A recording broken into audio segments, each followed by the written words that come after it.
قطب نجمہ عروج ربانی سرچشمۂ بفضل تاج نورانی ضیائے عرفانی رضوان یزدانی وجیہ اللہ سبحانی پیر پیراں میر میراں شاہ جیلاں قطب دوراں قطب الکونین غوث الثقلین میراں محی الدین ابی محمد السید الشیخ عبد القادر الحسنی الحسینی الجعفری الجیلانی غوث الاعظم دستگیر رضی اللہ تعالیٰ عنہ پر صبح قیامت تک بکثرت رحمتیں برکتیں نازل فرماتا رہے، اور ان کے صدقے میں اللہ تعالیٰ اس محفل پر بھی بے شمار رحمتیں برکتوں کا نزول فرماتا رہے۔ جیسے کہ آپ جانتے ہیں آج کا جو یہ جلسہ ہے یہ میلاد النبی صلی اللہ تعالیٰ علیہ وآلہ وسلم اور فیضان حضور غوث الاعظم دستگیر رضی اللہ تعالیٰ عنہ کے عنوان سے منعقد ہے۔ ہمارے کرم فرما حضرت مولانا عبد القادر صدیقی صاحب کا حکم ہے کہ میں سیرت سرکار غوثیت مآب پر چند کلمات آپ حضرات کی خدمت بابرکت میں پیش کروں۔ انشاءاللہ تعالیٰ دیگر علماء اکرام سے اور مہمان خصوصی سے آپ تفصیلی خطاب جو ہے سماعت فرمائیں گے۔ الحمدللہ اللہ رب العزت کا بڑا فضل و کرم اور احسان عظیم ہے کہ اللہ نے ہمیں مسلمان بنایا اور اہل سنت و جماعت میں پیدا فرمایا۔ ہماری شناخت کے لیے، ہماری پہچان کے لیے صدیق اکبر رضی اللہ تعالیٰ عنہ کا نام کافی ہے۔ ہمیں کسی اور دوسرے ٹائٹل کی ضرورت نہیں ہے، کسی دوسرے نام کی ضرورت نہیں ہے۔ ہماری سنیت صدیق اکبر ہیں، ہماری سنیت کی علامت فاروق اعظم ہے، ہماری سنیت کی علامت عثمان غنی ہیں، ہماری سنیت کی علامت مولا کائنات علی مرتضیٰ شیر خدا ہیں، ہماری سنیت کی علامت حسنین کریمین ہیں، اور آخر میں آئیں تو ہماری سنیت کی اس وقت سب سے بڑی علامت جو ہے وہ سرکار غوثیت مآب کا نام نامی اس میں گرامی ہے۔ امام عارفین حضرت عاشق رسول عبد الرحمن جامی رحمۃ اللہ تعالی علیہ بیان فرماتے ہیں، غوث اعظم درمیان اولیاء، غوث اعظم درمیان اولیاء چوں محمد درمیان انبیاء۔ جس طرح میرے آقا سرور عالم صلی اللہ علیہ وآلہ وسلم کو اللہ تعالیٰ نے کل انبیاء اکرام میں خصوصی کمالات، خصوصی فضل اور خصوصی جو ہے مقام و مرتبہ عطا فرمایا ہے، بلا تشبیہ و بلا مثال تمام جماعت اولیاء میں اللہ نے ایسی شان کا حامل سرکار غوث اعظم دستگیر کو بنایا ہے۔ غوث اعظم درمیان اولیاء، اولیاء کے درمیان غوث اعظم ایسے ہیں جو محمد درمیان انبیاء، جیسے انبیاء اکرام کے درمیان سرور عالم صلی اللہ علیہ وسلم کی ذات بابرکت ہے، اور وہ شرف و بلندی، وہ عظمت و بزرگی اللہ تعالیٰ نے عطا فرمائی آپ کو۔ حضرت چشتیہ سلسلے کے عظیم المرتبت بزرگ شاہ نیاز احمد بریلوی رحمۃ اللہ علیہ وہ فرماتے ہیں، بتہ دستے یقین دلتگیر غوث اعظم خطب ربانی حبیب سید عالم زہ محبوب سبحانی، اور فرماتے ہیں اگر چاہتا ہے تو حضرت شاہ نیاز احمد بریلوی رحمۃ اللہ علیہ فرماتے ہیں، سگے درگاہ میراں شوچ خواہی قرب ربانی، اگر قرب ربانی چاہتا ہے، اگر اللہ کا محبوب بننا چاہتا ہے، اللہ کی بارگاہ میں جو ہے محبوبیت کا مقام حاصل کرنے کی تجھے تمنا ہے، تو فرماتے ہیں کہ سگے درگاہ میراں، کہ ان کے درگاہ کا کتا بن جا، ان کے در سے وابستہ ہو جا، کہ برشیراں شرف دارد سگے درگاہ جیلانی، کہ ان کے در کا جو کتا ہے وہ زمانے بھر کے شیروں پر فضیلت رکھتا ہے۔ اور سلسلہ چشتیہ کے اور عظیم المرتبت بزرگ شہباز بلند پرواز محرم راز و نیاز ولی اکبر صادق جعفر ثانی صدر الدین ابو الفتح سید محمد الحسینی بندہ نواز کے سودراز بلند پرواز فرماتے ہیں، خطب یا غوث اعظم یا ولی روشن ضمیر، بندام درمان دام جست و ندارم دستگیر، بردر درگاہ والا ساحل میں آفتاب، خاطر ناشاد راکوئی شاد یا پیران پیر۔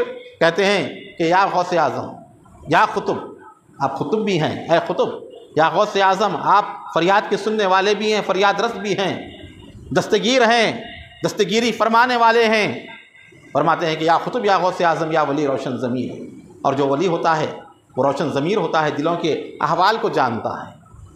ذکر الہی کی برکت سے بندے کا قلب اتنا صاف ہو جاتا ہے، آئینے کی طرح بن جاتا ہے، جب سامنے آ کر کوئی بیٹھ جاتا ہے نا، اس کے دل میں کیا ہے اس کے دل میں نظر آتا ہے۔ اسی کو روشن ضمیری کہا جاتا ہے۔ آقا کریم نے فرمایا، حدیث پاک ہے کہ مومن کی فراست سے ڈرو، مومن اللہ کے نور سے دیکھتا ہے۔ تو وہ ہے غوث اعظم۔ کہتے ہیں کہ بندہ، میں تو بندہ ہوں۔ بندہ کا معنی غلام کے ہیں۔ لوگوں کو آتی نہیں، اردو نہیں آتی، فارسی نہیں آتی، بڑی مشکل ہوتی ہے، پکارتے ہیں دیکھو اللہ کا بندہ ہوتا ہے، غوث اعظم کا بندہ کیسا بولے، ہاں بندہ بول رہے ہیں، اللہ کو چھوڑ کر جو ہے دوسروں کو معبود بنا رہے ہیں۔ اس طرح کا غلط ذہن آج نوجوان نسل کو دیا جا رہا ہے۔ آج ہمارے نوجوان واقف ہی نہیں ہیں، اردو ہی پڑھنا نہیں آتا تو فارسی کیا پڑھیں گے۔ تو بندہ کا معنی جو ہے نا یہاں پر بحیثیت غلام کے ہیں، اللہ کے مقابلے میں استعمال کر رہے ہیں، تو اللہ ہی کے سب غلام ہیں، وہ عبادت کے لحاظ سے ہے اور یہاں غلامی کے لحاظ سے بندہ، میں تو ان کے در کا غلام ہوں۔ درمان دام جستو دارم دستگیر، آپ کے سوا کون دستگیر ہے؟ خاطر ناشاد راکن شادیہ پیران پیر، آپ تو وہ ہیں جو ناشاد لوگوں کو شاد کرنے والے ہیں۔ وہ شان اللہ نے پیران پیر کو عطا فرمائی۔ حضرت سرکار غوث اعظم کی کیا شان ہے۔ تو اسی حیدرآباد میں منگل ہاٹ میں چشتی چمن کا علاقہ، وہاں پر رہنے والے عظیم متبدل حضرت افتخار علی شاہ وطن رحمۃ اللہ تعالیٰ علیہ، وہ بیان فرماتے ہیں، نظر میں دل میں سینے میں ہے جلوہ غوث اعظم کا، نظر میں دل میں سینے میں ہے جلوہ غوث اعظم کا، سراپا ہے میرا آئینہ خانہ غوث اعظم کا۔ اور کہتے ہیں لحد ہے مرد مکھ پلکیں بینا چادر گل ہیں۔ اب جو سمجھتے ہیں، فن شاعری سے واقف ہے، وہ اندازہ کر سکتے ہیں کتنی بہترین تشبیہ حضرت نے دی ہے۔ فرماتے ہیں لحد ہے مردمک، مردمک کہتے ہیں فارسی کا لفظ ہے، یہ آنکھوں کے اندر جو دیدہ ہوتا ہے، سیاہی ہوتی ہے، اسے مردمک کہا جاتا ہے۔ تو کہتے ہیں کہ لحد ہے مردمک، یہ جو ہے سیاہی یہ لحد ہے، خبر ہے۔ لحد کے معنی مزار کے ہیں۔ بینا چادر گل ہیں، یہ بینا آنکھوں کے اوپر جو پلکیں ہیں میری، یہ کیا ہیں؟ چادر گل ہیں، پھولوں کی چادر ہیں۔ دیدہ میرا مزار ہے، خبر ہے، اور یہ چادر ہیں، پلکیں جو اوپر بچی ہوئی ہیں وہ چادر ہیں۔ فرماتے ہیں کہ وطن کی دیدہ حق بی میں ہے روضہ غوث اعظم کا۔ تو وہ ہمارے پیران پیر غوث اعظم دستگیر لگائیں آپ، سرکار پیران پیر غوث اعظم دستگیر رضی اللہ تعالیٰ عنہ کو اللہ نے کیسی مقبولیت عطا فرمائی ہے، کیا شان پیران پیر کی ہے، کیا مقام و مرتبہ پیران پیر کا ہے۔ عالم سے لے کر جاہل تک ہر آدمی پیران پیر سے واقف ہے۔ بادشاہ سے، حکمراں سے لے کر رعایا تک، شہر سے لے کر دیہات تک، گاؤں تک، قصبات تک، چھوٹی چھوٹی آبادیوں تک، ہر مقام پر، ہر علاقے میں آپ کو ایسا آدمی ملے گا جو پیران پیر کے نام سے واقف ہے۔ حالانکہ اس نے ان کی کتابیں نہیں پڑھی، غنیۃ الطالبین نے اس کا مطالعہ نہیں کیا، یا جواہر القواعد نہیں پڑھا، کوئی کتاب اس نے بہجت الاسرار وغیرہ نہیں پڑھی، لیکن اس کے باوجود بھی پیران پیر کو اللہ نے ایسی مقبولیت عطا فرمائی ہے، ہر کوئی آپ کے نام سے واقف ہے۔ مسلمان تو مسلمان ہیں، غیر مسلموں میں بھی پوری دنیا میں اگر کوئی مقام ولایت کے حوالے سے پہچانے جاتے ہیں تو پیران پیر غوث اعظم دستگیر ہے کہ نہیں ہے؟ ہر کوئی مناتا ہے ان کی 11ویں، ہر کوئی ان کو پہچانتا ہے۔ اور یہاں کا تو حال یہ ہے، ہمارے حیدرآباد والوں کا حال، جن کے بارے میں خود پیران پیر نے فرمایا انل جلی و محی الدین اسمی و عالمی علی راس الجبالی، میں جھیل کا رہنے والا ہوں، محی الدین میرا نام ہے، میں دین کا زندہ کرنے والا ہوں، اور میری عظمتوں کے جھنڈے اللہ نے پہاڑوں پر لگا دیے ہیں۔ وہ پیران پیر غوث اعظم دستگیر رضی اللہ عنہ کی ذات۔ ایسے لوگ جو کسی سے واقف نہ ہوں، جانتے نہیں کسی کو، غیر مسلموں میں چلے جائیں آپ، ہزاروں ایسے غیر مسلم آپ کو ملیں گے جو باضابطہ 11ویں شریف کا اہتمام کرتے ہیں۔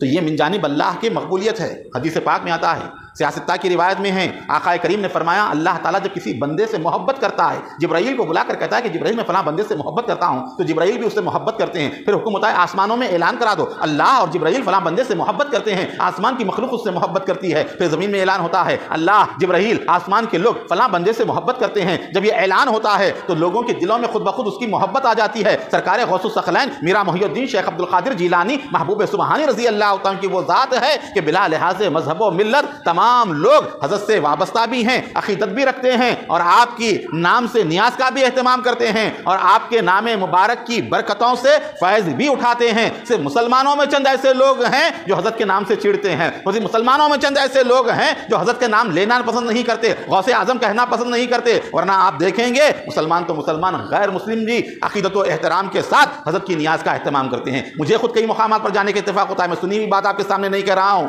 ہاں، کہ کئی ایسے غیر مسلم لوگ جہاں ہندوؤں کی آبادی میں بھی ہم چلے جاتے ہیں تو ہندو بھائی بھی جو ہے آپ کی محبت کے ساتھ نیاز کا اہتمام کرتے ہیں، یہی نہیں بلکہ اپنے گھروں پر آپ کے نشان مبارک کو لگاتے ہیں۔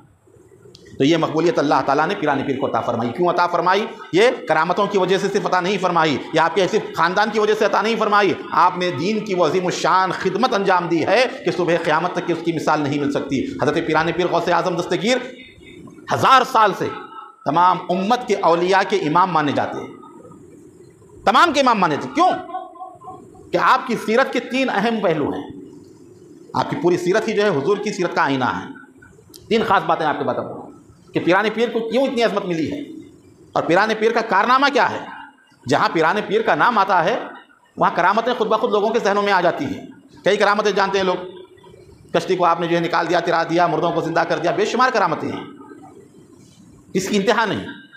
لیکن حضرت کی سیرت کا جو اہم واقعہ جو آپ کی سیرت ہمیں درس دیتی ہے کہ دین اسلام کے حوالے سے آپ کی ایسی عظیم الشان خدمات ہیں جسے بھلایا نہیں جا سکتا۔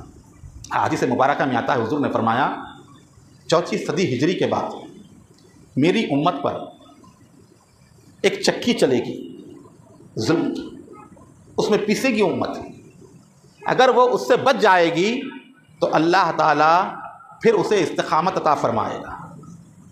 اب سرکار غوث اعظم دستگیر رحمۃ اللہ تعالیٰ علیہ، آپ کی ولادت 4 صدی، اس کے بعد کا حصہ، حالت ایسی تھی مسلمانوں کی حکومتیں بہت پھیلی ہوئی تھی، اور جہاں مال و دولت کی فراوانی آتی ہے، جہاں پیسہ زیادہ ہو جاتا ہے، جہاں اقتدار کا نشہ سر پر چڑھ جاتا ہے تو وہیں برائیاں بھی عام ہو جاتی ہیں۔ اقتدار کے نشے میں آ کر ہزاروں برائیاں مسلمانوں کے اندر آ گئی تھی، معاشرہ انحطاط تک آ گیا تھا، زوال کے قریب آ گیا تھا، انسانیت سسک رہی تھی۔ اس دور کے بارے میں لکھا جاتا ہے، تاریخ میں آتا ہے، ابن مروان نامی ایک رئیس تھا، اس کی عیش پسندی کا یہ عالم تھا اس دور میں کہ ابن مروان کے پاس 700 گانے بجانے والی عورتیں تھیں۔ اب اندازہ لگائیں، جس رئیس کے پاس 700 گانے بجانے والی عورتیں ہوں، ایک اوسط درجے کا رئیس، زیادہ دولت مند نہیں، درمیانی درجے کا، اس کا یہ حالم تھا، تب اندازہ آپ لگا سکتے ہیں کہ کتنی برائیاں عام ہوں۔ ابن معتمد ایک شخص کے نام کے بارے میں امیر تھا، 500 ناچنے والی عورتیں اس کے پاس تھیں۔ تو اتنی برائیاں معاشرے میں پھیلی ہوئی تھی۔ بغداد کا یہ عالم تھا، شام ہوتے ہی ہر چورستے پہ عوام تو عوام، علماء میں بحثیں ہوتی، شیعہ سنی ہی نہیں، حنفی شافعی میں لڑائی جھگڑے ہوتے، کچھ نہ ہوتا کون سب سے بڑا عالم دین ہے اس کے اوپر بحث ہوتی۔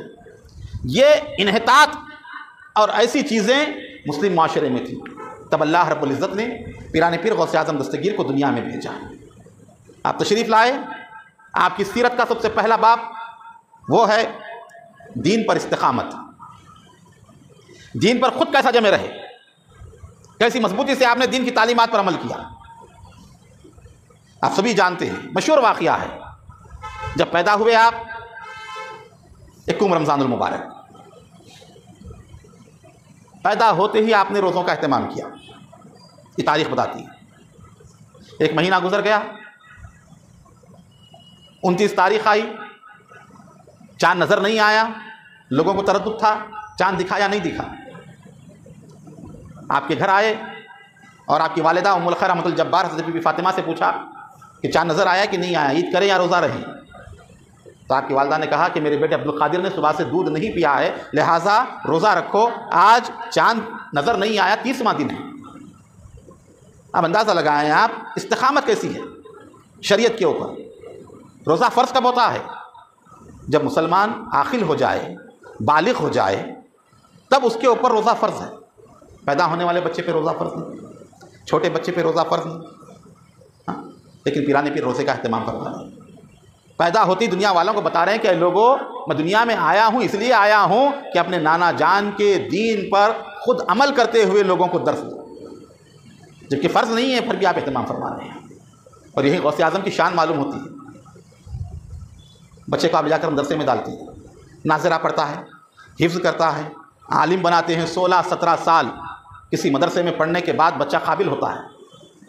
بڑا ہوتا ہے تو تب معلوم پڑتا ہے اس کو ہمارا دین اسلام ہے، اسلام کے ارکان 5 ہیں، نماز ہے، روزہ ہے. پھر روزے کے بارے معلوم ہو کہ 12 مہینے ہوتے ہیں. 12 مہینے میں رمضان کا ایک مہینہ ہے جس میں روزے فرض ہیں. پھر روزے کا طریقہ کیا ہے؟ طلوع صبح صادق سے پہلے کھانا کھا لیں، غروب آفتاب کے بعد افطار کریں. یہ تمام چیزیں جب علم ہوتا ہے تب روزہ رکھتا ہے، علم نہ ہو تو روزہ نہیں. تو کئی سال کے بعد جو علم آتا ہے یہ معلوم ہوتا ہے صحیح طور پر روزے میں کیا چیزیں فرض ہیں، کیا کھانا ہے، کیا رکنا ہے. کن چیزوں سے؟ یہ تمام چیزیں. کھانا کھانا نہیں ہے، پانی پینا نہیں ہے، دن بھر جو ہے اسی طرح رہنا ہے، یہ تمام چیزیں معلوم ہوتی ہیں. تو اتنا علم جب حاصل ہوتا ہے تو روزوں کا اہتمام. اور پیرانے پیر غوث اعظم دستگیر پیدا ہوئے روزے رہ رہے ہیں. اللہ تعالیٰ بتا رہا ہے کہ دیکھو دنیا میں جتنے لوگ آتے ہیں نا، پیدا ہونے کے بعد انہیں علم دیا جاتا ہے. اور پیرانے پیر وہ ذات ہیں پیدا نہیں ہوئے پہلے اللہ نے علم دیا، بعد میں دنیا میں بھیجایا ہے. یہ فرق ہے ولی میں اور عام انسانوں میں. سب کو محنت کرنے کے بعد علم دین حاصل ہوتا ہے، تب معلوم ہوتا ہے یہ اسلام ہے، یہ دین ہے، اس کے یہ احکامات ہیں. اور سرکار غوث اعظم جو ہے لاشعوری کے زمانے میں اتنا بلند شعور رکھتے ہیں کہ آپ کو معلوم ہے میں رمضان کے مہینے میں پیدا ہوا ہوں، مجھے دودھ کب پینا ہے، طلوع آفتاب کب ہو رہا ہے، غروب کب ہو رہا ہے. روزوں کا اہتمام کر رہے ہیں. اللہ نے بتا دیا جو اولیاء ہوتے ہیں اپنی طرح خیال نہ کرنا. رومی نے کیا کہا؟ کار پاکاں را قیاس از خود میں گیر، گرچہ مانند در نوشتن بر شیر و شیر. جلال الدین رومی فرماتے ہیں نادان نیک لوگوں کو اپنی طرح مت سمجھ. کار پاکاں را قیاس از خود میں گیر، اپنے اوپر مت قیاس کر ہم جیسے وہ لوگ بھی ایسے ہوں گے. نہیں، گرچہ مانند در نوشتن بر شیر و شیر، لکھنے میں شیر و شیر ایک ہی طرح لکھے جاتے ہیں. جو اردو جانتے ہیں وہ جانتے ہیں شین یہ رے شین یہ رے، فرق ہوتا ہے. لکھنے میں اسی طرح لکھے جاتے ہیں لیکن پڑھنے میں فرق ہے. شیر اور شیر. فرماتے ہیں مولانا روم شیر وہ ہے جو تجھے کھا جاتا ہے اور شیر وہ ہے جسے تو کھا جاتا ہے. دیکھ کر یہ نہ سمجھنا کہ ہماری طرح ہے. گرچہ مانندر نوشتن بر شیر و شیر، لکھنے میں تو ایک ہی طرح لکھے جاتے ہیں. تو اللہ کے اولیاء جو ہوتے ہیں ان کی شان کیا ہے؟ پیرانے پیر نے بتایا. اللہ نے علم عطا فرمایا، علم عطا کرنے کے بعد دنیا میں بھیجا. آپ بتا رہے ہیں کہ استقامت شریعت، دین پر استقامت کیا چیز ہے. یہ پہلی کرامت. آپ دین پر عمل کر رہے ہیں، بتا رہے ہیں اپنی ذات سے. بہت بڑی خانقاہ تھی، آپ کے استاد کا مدرسہ تھا وہ حضرت ابو سعید مبارک مخزومی. اس مدرسے کے بانی تھے، انہوں نے مدرسے کی بنیاد ڈالی تھی. اسی مدرسے کو آپ چلایا کرتے تھے ابو سعید مبارک مخزومی کے بعد. تو بہت بڑا مدرسہ تھا، مدرسہ خادیہ اسے کہا جاتا ہے. تو خانقاہ بھی وہیں پر تھی، مدرسہ بھی وہیں پر تھا. ایک شخص آیا نام سن کر، کرامتوں کا ذکر سن کے، کہ دیکھیں کرامت، اتنی کرامتوں کا چرچا ہو رہا ہے، کوئی کرامت جا کر دیکھ لوں. آنے کے بعد اس نے یہ کئی دن تک قیام کیا مسافر خانے میں، خانقاہ میں. کوئی کرامت نظر نہیں آئی. آخر میں ارادہ کیا واپس جانے کا. حضرت کو اطلاع ملی، جا رہا ہے، بلایا، کہا کہ تم آئے کیوں تھے، تمہارا مقصد کیا تھا، اور جا رہے ہو کیا بات ہے. کچھ کہا نہیں تم نے، اپنی حاجت بیان نہیں کی. تو اس نے کہا کہ حضور بڑا نام سن کے آیا تھا، صاحب کرامت ہے، ہر وقت کرامتوں کا ظہور ہوتا ہے. میں اس خواہش سے آیا تھا کہ اپنی آنکھوں سے کوئی کرامت دے تاکہ مجھے بھی اعتقاد مضبوط ہو جائے. کہا کتنے دن ٹھہرے؟ کہا 40 دن. 40 دن میں کوئی کرامت نہیں ہوئی. مردہ کیا، مرغی کا بچہ بھی زندہ نہیں ہوا. 40 دن سے دیکھ رہا ہوں کچھ بھی کرامت نہیں، اس لیے چلے جا رہا ہوں. حضرت نے کہا ٹھہرو، بیٹھو. یہ 40 دنوں میں کیا تم نے کوئی فرض مجھے چھوڑتے ہوئے دیکھا؟ کہا کہ نہیں. کیا کوئی سنت میں نے ترک کی؟ کہا کہ نہیں. کیا کوئی نفل کو چھوڑا؟ کہا حضور آپ تو مستحب کا بھی اہتمام فرماتے ہیں. فرائض، واجبات، نوافل بہت دور کی بات ہے، مستحب کا بھی آپ اہتمام فرماتے ہیں. کہا نادان، اس سے بڑھ کر کیا کرامت چاہیے؟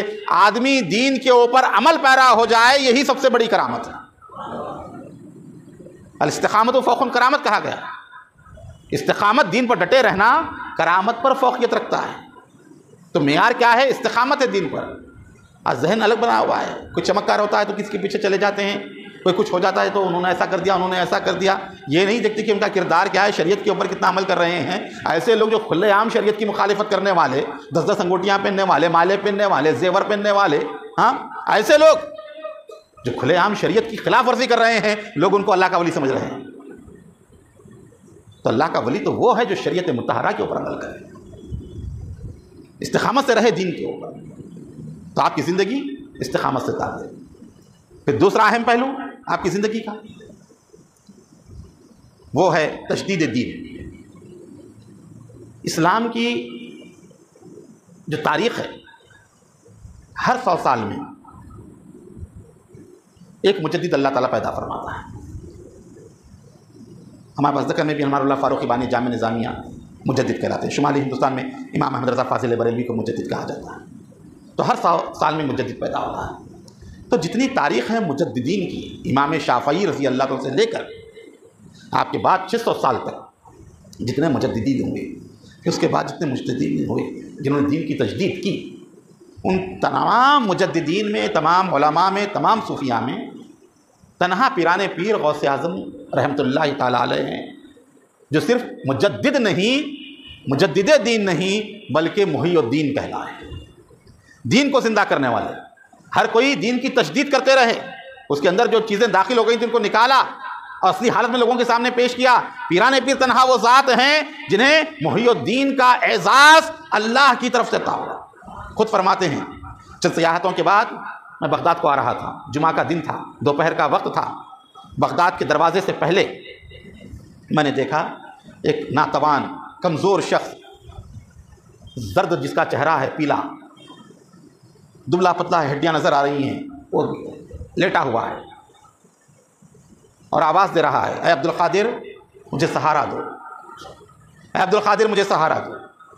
میں گیا اس کے پاس, میں نے اپنا ہاتھ بڑھایا, اس نے میرے ہاتھ کو تھام لیا, میں نے پکڑ کر اس کو اٹھایا. اٹھتے ہی وہ تر و تازہ ہو گیا, توانا ہو گیا, حسین خوبصورت ہو گیا, نہایت ہی قوی ہیکل بن کر کھڑا ہو گیا. میں حیران ہو گیا دیکھ کر. ابھی تھوڑی دیر پہلے حالت خراب تھی, اب جب میں نے اٹھایا تو تر و تازہ ہو گیا, توانا ہو گیا, طاقتور ہو گیا. اس نے کہا, عبد القادر جانتے ہو میں کون ہوں؟ کہا کون ہو تم؟ کہا میں تمہارے جد امجد, تمہارے نانا جان محمد رسول اللہ صلی اللہ علیہ وسلم کا لایا ہوا دین اسلام. اللہ نے تمہاری وجہ سے مجھے دوبارہ حیات عطا فرمائی. اب لوگ اس کا بھی غلط مفہوم نکالتے ہیں آپ کے سامنے, سوشل میڈیا پر, انٹرنیٹ پر بڑے بڑے بیان چیخ چیخ کے ڈالتے ہیں. اسلام مرا ہی کب تھا جب زندہ ہوگا. اگر کوئی حد سے زیادہ بستر پر ہو جائے, امید نہ رہے, لوگ سمجھتے ہیں کہ یہ قریب المرگ ہے اور تھوڑے دن یہی کیفیت رہے گی تو یہ ختم ہو جائے گا. تو لوگ اندازہ نہیں کرتے. اگر ایسا شخص دوبارہ زندہ ہو جائے اور دوبارہ تندرست ہو جائے اور زندہ رہے تو لوگ کہتے ہیں کہ بھائی موت کے منہ میں سے آ گئے, بچ گئے, ورنہ امید نہیں تھی ہمیں. تو یہ حال ہے. اس کا غلط مفہوم نوجوانوں کے سامنے پیش کرتے ہیں کہ دیکھو اسلام زندہ ہوتا ہے ہر کربلا کے بعد, اسلام مرائی کب تھا, محی الدین کہا جاتا ہے, اسلام ختمی کب تھا. تو اس طرح حالت ہو گئی تھی بدعمالیوں کی وجہ سے, دیکھنے والے یہ سمجھ رہے تھے, دنیا یہ جانتی تھی اب یہ ختم ہو جائے گا, اس کا نام و نشان ختم ہو جائے گا, یہ باقی نہیں رہے گا. تو اس چیز کو کہا جاتا ہے کہ آپ نے دوبارہ دین کو زندہ کیا, یعنی تر و تازہ کر دیا, اور محی الدین کے لقب سے آپ مشہور ہوئے. تو ہر چیز کے غلط مفاہیم معنی آج نوجوان نسلوں کے سامنے پیش کر کے بزرگان دین سے نفرتیں دلائی جا رہی ہیں, ان کے آستانوں سے دور کیا جا رہا ہے, ان کی صحبتوں سے دور کیا جا رہا ہے. ایک منظم سازش ہے اللہ والوں سے دور کرنے کی. تو حضرت پیران پیر محی الدین کہلائے اور اپنے قصیدے میں فرمایا, انل جیلی و محی الدین اسی, میں جیل کا رہنے والا ہوں, میں دین کا زندہ کرنے والا ہوں. اظہار نعمت کے طور پہ فرمایا یہ پیران پیر. تیسرا اور اہم حصہ استقامت دین, احیاء سنت, اور اس کے بعد تبلیغ دین. دین پاک کی ایسی تبلیغ آپ نے فرمائی جس کی مثال نہیں ملتی. مسلمانوں کے اندر تعلق باللہ کی کیفیتوں کو پیران پیر غوث اعظم نے اس طرح ڈال دیا کہ آپ کے ایک ایک واز میں 70 ہزار 80 ہزار لوگ موجود ہوتے, جب اٹھتے توبہ کر کے اٹھا کرتے تھے. کئی لوگوں کے جنازے نکل جاتے تھے, کوئی کافر آتا مسلمان ہو کر اٹھتا تھا. یہ پیران پیر کا معاملہ. سالوں سال واضح و نصیحت کرتے رہے.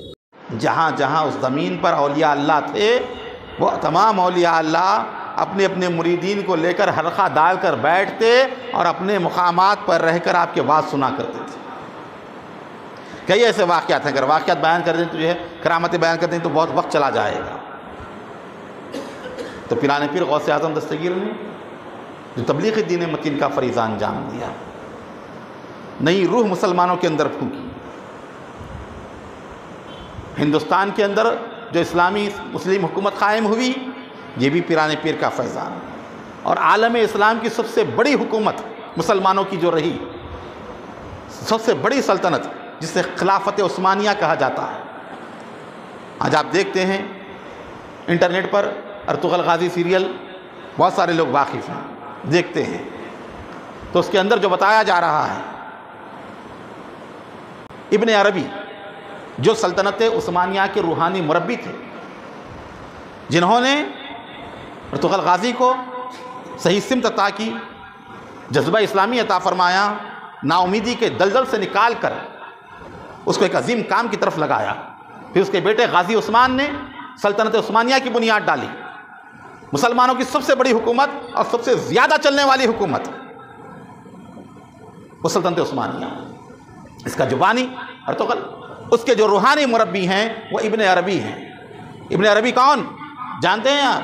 ان کے والد کو اولاد نہیں تھی، عربی جن کا نام تھا، کئی مقامات پر گئے، اولاد نہیں ہوئی، آخر میں سرکار پیران پیر کے پاس گئے، جا کر کہا کہ حضور کئی مقامات پر گیا ہوں، اولاد نہیں ہوئی، آپ دعا فرمائیں۔ آپ نے مراقبہ کیا اور کہا کہ تمہاری قسمت میں اولاد نہیں ہے۔ کہا اگر قسمت میں ہوتی تو مل جاتی، آپ کے پاس کیوں آتا؟ آپ کے پاس آنا اس لیے ہے، قسمت میں ہوتی تو وہ تو مل ہی جاتی، قسمت میں نہیں ہے، نا امید ہو گیا ہوں، مایوس ہو گیا ہوں، اسی لیے تو آپ کے پاس آیا ہوں۔ آپ نے کہا ٹھیک ہے، اللہ نے میری پشت میں ایک روح کو رکھا ہے، میں وہ تمہیں عطا کرتا ہوں۔ اپنی پشت ان کی پشت سے لگائی اور کہا لڑکا ہوگا، اور جب لڑکا ہوگا تو میرے نام پر نام رکھنا محی الدین۔ چند دن گزرے، لڑکا پیدا ہوا، تو آپ کے لقب پر جو ہے ان کا نام محی الدین رکھا گیا، جسے دنیا آج ابن عربی کے نام سے جانتی ہے، محی الدین ابن عربی۔ وہ لے کر گئے، کہا حضور لڑکا ہوا ہے آپ کی دعا سے۔ پیران پیر غوث اعظم دستگیر نے اپنے دستے مبارک میں اٹھایا اور فرمایا میں بھی محی الدین ہوں اور یہ بھی محی الدین ہے، میں جن چیزوں کو چھپا کر رکھا ہوں یہ اپنی طرف سے ظاہر کرے گا ان چیزوں کو۔ تو پیران پیر کا فیضان ابن عربی کی شکل میں آیا، جس کے فیضان سے مسلمانوں کی سب سے بڑی اسلامی حکومت سلطنت عثمانیہ، خلافت عثمانیہ قائم ہوئی، جو 1000 سال تک حکومت کرتے رہے، سلطان عبد المجید تک، سلطان عبد الحمید تک حکومت چلتی رہی۔ یہ نیلوفر اور در شہوار جو آپ کے پاس جو مشہور دواخانے ہیں نا، یہ اسی خاندان کی بیٹیاں ہیں۔ اس کو مستحکم کرنے کے لیے جو ہے آصف جاہی حکمرانوں نے وہاں سے نکاح کیا اپنے بچوں کا، شہزادوں کا، اور نیلوفر اور در شہوار کو جو ہے یہاں پر لایا گیا۔ اسی آخری حصے کی جو ہے یہ یادگاریں تھیں دونوں۔ تو وہ سلطنت کا فیضان جو جاری رہا پورے عالم اسلام پر سرکار پیران پیر کی وجہ سے۔ دوسری مشہور سلطنت مغلوں کی تھی جو پورے ہندوستان کو حکم۔ کون تھے مغل؟ تاریخ پڑھے معلوم ہوگا آپ کو۔ چنگیز خان کی اولاد، ہلاکو خان کی اولاد، جنہوں نے بغداد کی اینٹ سے اینٹ بجا دی تھی، قتل عام کر دیا تھا۔ کئی مہینوں تک دریائے دجلہ اور دریائے فرات کا پانی خون بن کر بہتا تھا، اتنا خون ریزی ہوئی، اور جتنے مسلم حکومتیں تھیں ان کو پست کر دیا گیا، ختم کر دیا گیا۔ پیران پیر غوث اعظم دستگیر کے فیض یافتہ حضرت سید جمال الدین قادری رحمۃ اللہ علیہ، اللہ نے منتخب فرمایا انہیں۔ وہ اٹھے، جمال الدین قادری رحمۃ اللہ علیہ، اور ہلاکو خان کے پوترے تگو دار خان کے پاس پہنچے۔ آرام کر رہا تھا وہ اپنے محل میں، حضرت کو جانا تھا وہاں پر، ملنا تھا تگو دار خان سے، ہلاکو خان کا خاص پوتا۔ آپ جا کر اذان دیتے ہیں فجر کی، آواز جب پہنچتی ہے محل میں، تگو دار خان کی نیند خراب ہوتی ہے، کہتا ہے کون ہے جو اتنی رات کو ہماری آواز دے کر جو ہے نیند خراب کر رہا ہے؟ حکم دیا، سپاہی پکڑ کر لے کر آئے سید جمال الدین قادری رحمۃ اللہ علیہ کو، لا کر کھڑا کر دیا گیا، کہا کہ دربار میں پیش کیا جائے۔ دربار منعقد ہوا، حضرت آئے، بڑی ریش مبارک تھی، ضعیفی کا عالم تھا جمال الدین قادری رحمۃ اللہ علیہ کا، آ کر کھڑے ہوئے ہیں ہلاکو خان کے پوترے کے سامنے۔ تیکودار خان نے کہا اے بوڑھے تو کون ہے؟ کہا کہ میں مسلمان ہوں، جمال الدین نام ہے۔ کہا کیوں آیا ہے؟ کہا دین کا پیغام دینے کے لیے آیا ہوں، اسلام کی تعلیمات پیش کرنے کے لیے آیا ہوں۔ اس نے تمسخر کیا، مذاق اڑایا اور کہا کہ اس کے پاس کتا تھا، شکاری جو کتے ہوتے ہیں، کہا یہ کتے کے بال بہتر ہیں یا تیری داڑھی کے بال بہتر ہیں؟ کیسا سوال تھا دیکھیں، اگر ہم ہوتے لڑنے کے لیے آیا تو کیا بات کر رہے ہو؟ کہا کتے، میرا جو کتا ہے اس کے بال بہتر ہیں یا تیری داڑھی کے بال بہتر ہیں؟ حضرت جمال الدین قادری رحمۃ اللہ علیہ نے کہا کہ یہ تمہارا کتا ہے، تم نے اس کی پرورش کی ہے، یہ تمہارا فرما بردار ہے، تمہارے لیے شکار لے کر آتا ہے، تمہاری حفاظت کرتا ہے، تم جو کہتے ہو سنتا ہے۔ میں بھی اپنے مالک کا کتا ہوں، میرا بھی رب ہے، میرا بھی خالق ہے، میرا بھی پروردگار ہے جس نے مجھے پیدا کیا ہے، جو مجھے کھلاتا پلاتا ہے۔ اگر میں اپنے خالق کی فرما برداری کر رہا ہوں، اپنے خالق کے احکامات پر عمل کر رہا ہوں، تو میری داڑھی کے بال تیرے کتے کی دم کے بالوں سے بہتر ہیں۔ اگر میں اپنے خالق کی فرما برداری نہیں کر رہا ہوں تو میری داڑھی سے تیرے کتے کی دم کے بال بہتر ہیں کہ وہ تو فرما برداری کر رہا ہے۔ حیران ہو گیا سن کر، کیا جواب؟ کہا کون ہے تمہارا خالق، کون ہے تمہارا مالک؟ تب آپ کو موقع ملا، آپ نے اسلام کی تعلیمات پوری تیکودار خان کے سامنے پیش کر دی، بڑا مطمئن ہوا، کہا کہ حضرت آپ آئیں، جب میں بادشاہ بن جاؤں گا، جب حکومت میرے قبضے میں آ جائے تب آپ آئیں، میں انشاءاللہ تعالیٰ اسلام قبول کروں گا۔ حضرت چلے گئے، آخری وقت آیا جمال الدین قادری رحمۃ اللہ علیہ کا، اپنے بیٹے سید احمد قادری کو بلایا اور کہا بیٹا تیکودار خان جب تخت سلطنت پر بیٹھے، شہزادہ جب حکومت سنبھالے، جانا اور جا کر اسلام پیش کرنا، یاد دلانا کہ مجھ سے اس نے وعدہ کیا ہے کہ جب وہ حاکم بن جائے گا اسلام قبول کرے گا اور دین کو قبول کرے گا۔ انتقال ہو گیا، تدفین ہو گئی، صاحبزادے کو بابا کی وصیت کے اوپر عمل کرنا تھا۔ سید احمد قادری رحمۃ اللہ علیہ سیدھے پہنچے تیکودار خان کے پاس، کہا کہ میرے بابا نے وصیت کی ہے آخری وقت کہ تم اسلام قبول کرنا چاہتے ہو، تم نے وعدہ کیا تھا جب سلطنت تمہارے اختیار میں آ جائے گی، جب تم حاکم بن جاؤ گے تب تم اسلام قبول کرو گے۔ اس نے کہا ہاں مجھے یاد ہے، اور سب کے سامنے کہتا ہے کہ لوگوں میں اسلام قبول کرنا چاہتا ہوں، تمہاری رائے کیا ہے؟ پورے منگول، پورے چنگیز کی فوج کے بڑے بڑے ضرب تھے، ان لوگوں نے سب نے رضامندی اختیار کی۔ ایک بڑا سردار تھا نامی گرام سے کہا کہ میں نہیں مانتا، میں اس چیز کو نہیں مانتا، تم جو ہے کسی پاور میں آ کر، کسی دباؤ میں آ کر تم یہ بات کہہ رہے ہو، ہم نہیں مانتے اسلام کو۔ کہا کیا چاہتے ہو؟ کہا کہ میں بہادر ہوں، پہلوان ہوں، میری زندگی جنگ میں گزری ہے، میں طاقت ہی کو سب کچھ مانتا ہوں، طاقت ہے تو تمام چیزیں، طاقت نہیں ہے تو کچھ بھی نہیں ہے۔ اگر واقعی اسلام سچا ہے تو اس درویش سے کہو، اس شخص سے کہو کہ مجھ سے مقابلہ کرے، اگر یہ مجھے ہرا دے گا تو ٹھیک ہے، اگر نہیں ہرائے گا تو اس کو چھوڑنا پڑے گا۔ اب یہ درویش آدمی نہ کوئی پہلوان، نہ دنگل کو جاننے والا، نہ کشتی لڑنے والا، مقابلے کا دن مقرر ہو گیا، تاریخ مقرر ہو گئی، مقام کا تعین ہو گیا، لاکھوں منگول پورے کے پورے میدان میں آئے، بادشاہ سلامت بھی آیا، سید احمد قادری رحمۃ اللہ علیہ دبلے پتلے چھرے بدن کے میدان کے اندر آتے ہیں، پورا مجمع دیکھتا رہا۔ تیکودار خان نے کہا آپ نہایت ہی کمزور ہیں، لاغر ہیں، وہ بڑا پہلوان ہے، تجربے کار آدمی ہیں، آپ کیوں جا رہے ہیں، اپنے آپ کو کیوں ہلاکت کر رہے ہیں، بیٹھ جائیے، آپ ابھی بھی موقع ہے۔ آپ نے کہا نہیں، اب تو اسلام کی حقانیت کا معاملہ ہے، دین کی حقانیت کا معاملہ ہے، میں رکنے والا نہیں۔ میدان میں گئے، آپ جانے کے بعد سامنے پہنچے اس پہلوان کے، پہلوان بھی لڑنے کے لیے آیا۔ حضرت سید احمد قادری رحمۃ اللہ علیہ آگے بڑھتے ہیں، اپنا دستے مبارک اٹھایا اور ایک پہلوان کے اوپر تھپڑ مارا۔ تمام منگولوں نے دیکھا، گردن کٹ کر گر گئی، لاشا نیچے گر گیا۔ جب وہ گرتا ہے پہلوان، پورے اور وہی سلطنت قائم ہوئی، مغلیہ، اورنگزیب جیسا بادشاہ، ہمایوں جیسا بادشاہ ان کی نسلوں میں ہوئے، جنہوں نے سالوں سال تک جو ہے ہندوستان پر حکومت کی۔ یہ پیران پیر کا فیضان۔ تاریخ پڑھیں آپ، جتنی سلطنتیں قائم ہوئی اس کے بعد ہر جگہ گیر کے بھانجے ہوتے ہیں۔ غریب نواز کے نانا اور پیران پیر کے والد دونوں حقیقی بھائی ہیں۔ تاریخ پڑھیں تو معلوم پڑے گا۔ اس طرح پیران پیر کا فیضان پوری دنیا میں پھیلا۔ ایک عظیم انقلاب پیران پیر کی وجہ سے آیا، دین پر استقامت، دین کی نشر و اشاعت اور دین کی تبلیغ۔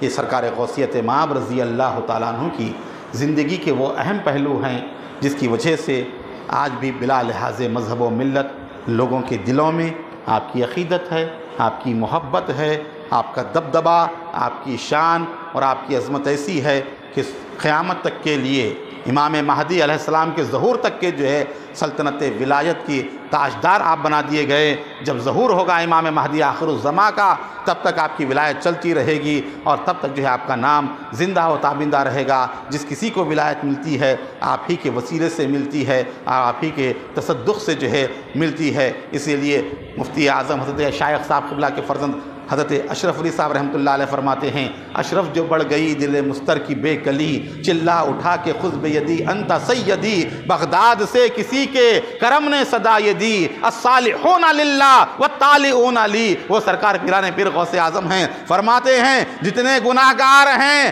سب جو ہے میرے لیے ہیں، اور جتنے نیکوکار ہیں سب میں نے اللہ کے حوالے کر دیے ہیں۔ وہ سرکار پیران پیر غوث اعظم دستگیر ہیں۔ فرمایا حضرت تاج العارفین شیخ ابو الوفا رحمۃ اللہ علیہ نے عبد القادر میں دیکھ رہا ہوں تمام اولیاء اللہ کھڑے ہوئے ہیں، کسی کے سر پر ایک ترہ ہے، کسی کے سر پر 2 ترے ہیں، اے عبد القادر میں اپنی آنکھوں سے دیکھ رہا ہوں کہ تیرے سر پر 3 ترے لگے ہوئے ہیں۔ اے عبد القادر، ہر ولی کا مرغ ولایت بانگ دیتا ہے اور خاموش ہو جاتا ہے، اے عبد القادر تیرا مرغ ولایت صبح قیامت تک کے بانگ دیتا رہے گا، تیرا چرچا چلتا رہے گا، تیرا نام لیا جائے گا، اور تیری وجہ سے لوگ اللہ تعالیٰ لوگوں کو مقام ولایت کے اوپر فائز کرے گا۔ وہ سرکار پیران پیر غوث اعظم دستگیر کی عظیم ذات ہے۔ حضرت قبلہ تشریف لا چکے ہیں، حضرت کا ایمان افروز خطاب آپ حضرات کو سماعت فرمانا ہے۔ ان چند گزارشات کے ساتھ ہی میں اپنی گفتگو کو دامن اختتام کی طرف لاؤں گا۔ وصلی اللہ تعالیٰ علی خیر خلقہ سیدنا محمد وعلی آلہ وصحبہ اجمعین والحمد للہ رب العالمین۔